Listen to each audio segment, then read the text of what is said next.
Hi, I'm Steve Clemons, and I have a question. With the U.S. distracted in the Middle East, and despite Trump's bluster about a new trade war with China, does China really have anything to worry about? Let's get to the bottom line.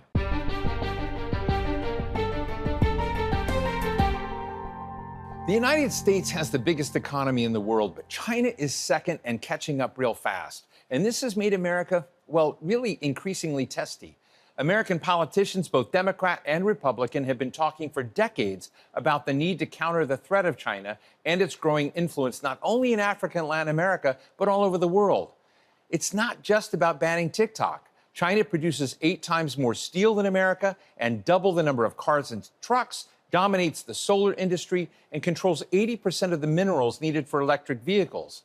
So despite the trade tensions, and let's call it the Great Wall of Tariffs, launched by President-elect Donald Trump in his first term and continued by President Joe Biden, how worried is China about relations with the next Trump White House? Welcome to this special edition of the show, coming to you from the Doha Forum in Qatar, where we're talking with Victor Gao, the Vice President of the Center for China and Globalization in Beijing. I'm so glad you were able to join us today. Thank you very much. Let me just start out. There have been a lot of changes in the global topography of leadership. Over 4 billion people voted in elections this year, and one of those elections was in the United States, my country. And Donald Trump won that election. And Donald Trump has had a lot to say on China, and he's been very tough on China. But my sense is China's not freaking out about Donald Trump. But what is your view of how China sees the coming Trump years? First of all, congratulations on Donald Trump's winning this presidential election. He actually deserved it. And now he not only has won the presidency, but the Republicans have now been in control of the House as well as the Senate. So it's a sweeping win for Mr. Trump as well as the Republican Party. Does it seem a little bit, I mean, not to be too facetious, like one-party rule? Well, it will never be one-party rule in the United States. You know, in 4 years' times, or 8 years' times, or 12 years' time, there will be a change of leadership in the White House. And for the 2 houses, it may change in 2 years or 4 years. So I think a change is the rule of the game, rather than no change or always continuous in the same party control of the United States. Having said that, I do admire Donald Trump for demonstrating audacity and leadership and control of himself, as well as the environment, when an attempted assassination on his life was committed. He really impressed many people, including me, and it meant that Mr. Trump had a mission to do, and he wants to get his job done. So it depends on what exactly he wants to do. He wants to do a revolution inside the United States, and he also wants to promote this mega in the world. And I think whatever he will do or accomplish for the coming 4 years, the United States will not be the same as it is today. Well, as I hear it, a lot of the MAGA or Make America Great Again rhetoric has a lot to do with bashing China, talking about tariffs against Chinese products, dealing with Chinese threats around the world. And there's a kind of China hysteria, if you will, in part of the political rhetoric of that. So I'm interested in how you're hearing that. Are you hearing it differently than I am? First of all, tariff seems to be the preferred instrument for Mr. Trump, or for everybody, or for his incoming administration. However, I would say someone need to really tell Mr. Trump, the president-elect and soon to be the president, that the tariffs are paid by the American people, mostly the consumers. It's not paid by China or the Chinese government at all. So in a sense, the tariffs against China or against the Canadians or the Mexicans or any other country are a kind of tax against the American people. It is one of the reasons why it fueled inflation and eroded the quality of life of the American people. I'm sure Mr. Trump cares about a more balanced trade, but tariff is probably the worst instrument he can wield on imports. there must be other ways which can help the Americans achieve their strategic goal without, for example, inflating the tariffs, because the tariffs are paid by the American people. Some smart people I know say that power is like the stock market. It's a function of future expectations. And if you look at China in the future, it looks like it's got a great future. It's growing, bigger footprint, greater economy, becoming eventually the largest economy in the world. And some people look at the United States as somewhat contracting strategically, more diminished ambitions, more negativity in managing what it has. And so they see a rising China and somewhat of a sinking America. How do you see it? My view is that there is no competition between China and the United States. Really? Really. Why? Because China is ahead of the United States in many areas. The United States is ahead of China in many areas. The natural endowments for China and the United States are completely different. On the other hand, China will continue to grow. I remember in the 1990s when I was practicing investment banking with Morgan Stanley in New York and in Hong Kong, US was about 8 times as big as China in terms of the size of the economy. Now China is ahead of the United States if we use purchasing power parity, and if we use a nominal exchange rate, China is anywhere between 65 to 70% of the United States. However, if you listen to Elon Musk, who is very influential vis-a-vis President-elect Donald Trump, he keeps saying that by the middle of the century, the size of the Chinese economy will be doubling the size of the US economy. I think he may have some reason to say this, and I think China will continue to grow. Sooner or later, China will be larger as an economy compared to the United States using official exchange rate. When exactly that moment will be, I do not know. Maybe 2030, 2035, etc. However, I think this is not the real competition. If there is one competition between the United States and China, the real competition, I would say that will be, for example, if China wants to impose its ideology, its political system, its way of doing things onto the United States, or vice versa. The United States wants to change China into a completely different system. But I can assure you, China has no desire, no capability, no willingness, no resources to do that at all against any other country, especially against the United States. Victor, let me ask you about national security and foreign policy interests of China. And, so when I look out there in the world, we were all sort of woke up one day and Chinese diplomacy was key to resolving a major tension here in the Middle East. We're talking here in Doha, and China ended up being the bridge between the Saudis and the Iranians in a normalization arrangement. Was really shocking. The United States was not involved. Is this an indication of a more robust and engaged Chinese foreign policy in real deep disputes? Well, I would say China's effort to achieve a rapprochement between Saudis and the Iranians was a turning point in Chinese diplomacy. Why? Because for decades, China had very good relations with Saudi Arabia on the one hand and with Iran on the other hand. Many times, Saudis would tell China, well, given our special relationships, why don't you downgrade your relationship with Iran? China said no. China-Saudi relations are very important, but China-Iranian relations are also very important. And to Iran, it's the same thing.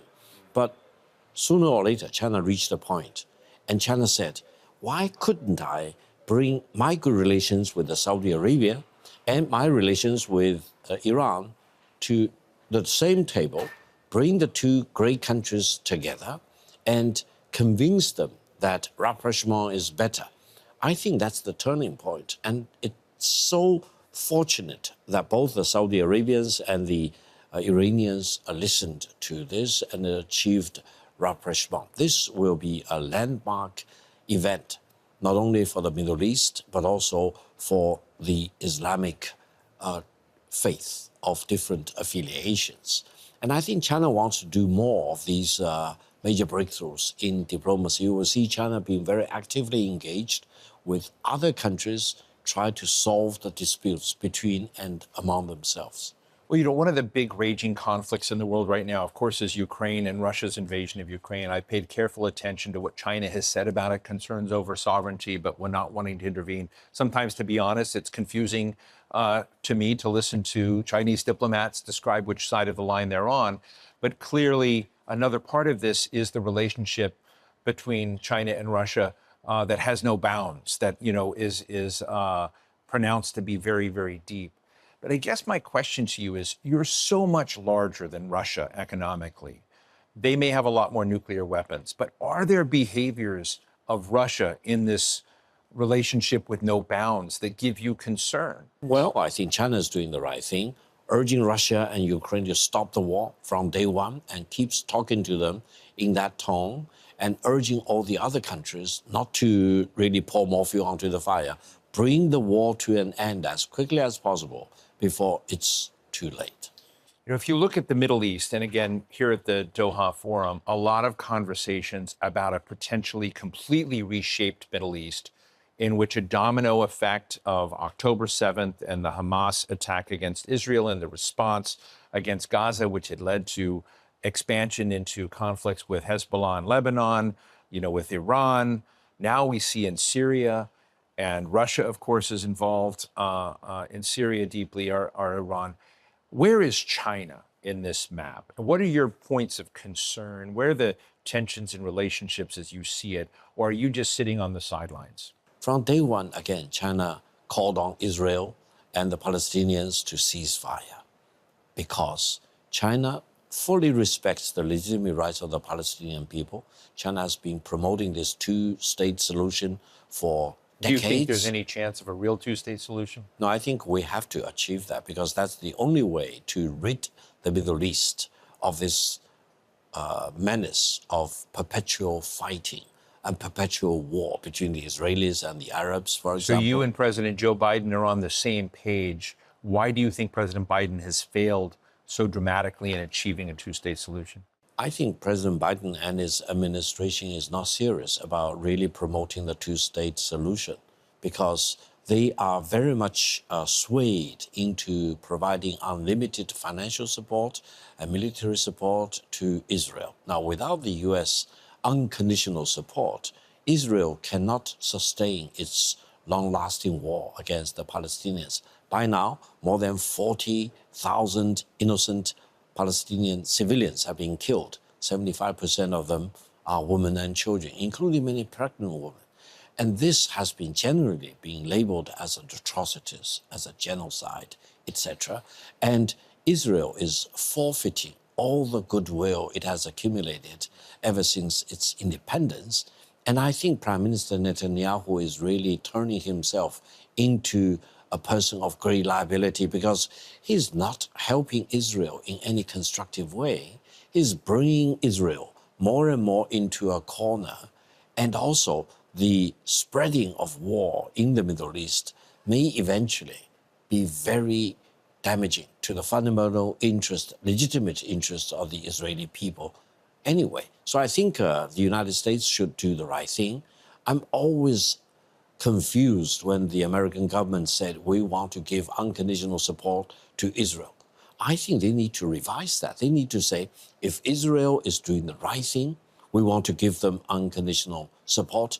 If Israel is doing the wrong thing, if Israel is committing atrocities or genocide, for example, why should the United States, the biggest and the most important, most consequential country in the world, give unconditional support to Israel? Further, Prime Minister Netanyahu is being opposed by up to more than 75% of the people in Israel. They want to boost him away from the office. They want to send him to prison, for example. So I think we are really talking about the situation where probably Prime Minister Netanyahu wants to further escalate to avoid being caught up in that legal quagmire that he personally is faced with. Are you surprised, Victor? This may be too strong a term, but are you surprised from your perspective of also being a major stakeholder? You're now involved in this region more, China's more involved in this region, of the impotence of Arab states with regards to Palestinian situation. I've been surprised that there hasn't been stronger actions, activities across the board. No Arab state has ripped up its peace deal that had a peace deal with Israel.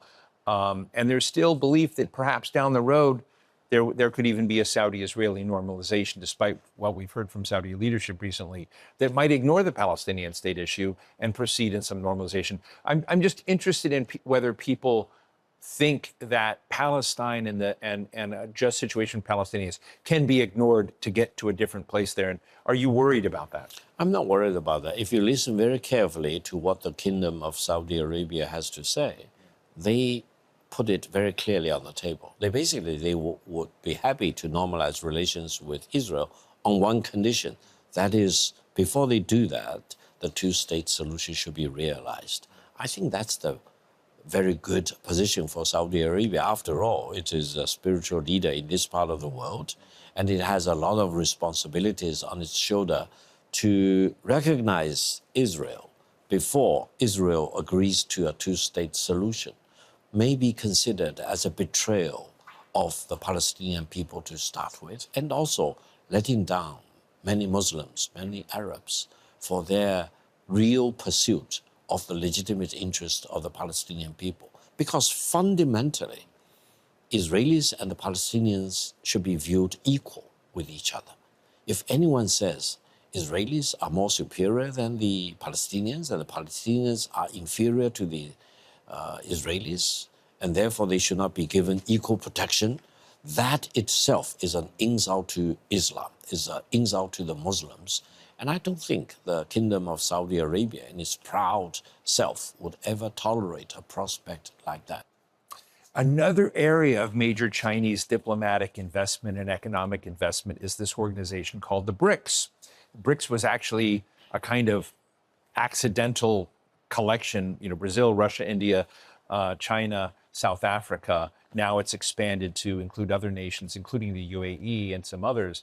But I'm interested in whether you think the BRICS is serious, like if it's a serious challenge to the US-dominated economic order, the dollar, the SWIFT system, whether that's China's intention to undermine the reserve currency status of the dollar. Well, first of all, BRICS is serious, and now they already have 10 member states, and the fact that a country like Turkey applied to join BRICS, and Turkey is a member of NATO, is really becoming a turning Turkey point. loves to hedge its bets. Yeah. It will be a turning point if Turkey officially joins BRICS as a full member. Or Now, Saudi Arabia, perhaps. Saudi Arabia is already a member. 1 foot in and Yes. don't go to the meetings. Yes, but I don't think BRICS is anti-America or is disruptive. I personally am not a big fan of de-dollarization, but I really firmly oppose weaponizing the dollar or weaponizing the SWIFT system. Because if you want to weaponize the dollar or seize other countries' assets at will, for example, and exclude other banks from the SWIFT system, fundamentally or philosophically, you create such a level of despair or apprehension that you want to do something as an alternative. Therefore, when I listen to Mr. Donald Trump talking about slapping 100% tariff against any country which wants to come up with an alternative currency, for example, he was talking about BRICS members, I think President Trump, soon to be, will need to declare that no one should weaponize the dollar and no one should weaponize the SWIFT system. That will reduce the pressure on many countries which want to really have an alternative to the dollar because they worry about the weaponization of the dollar. They worry about the weaponization of the SWIFT system. So we need to really call a spade a spade.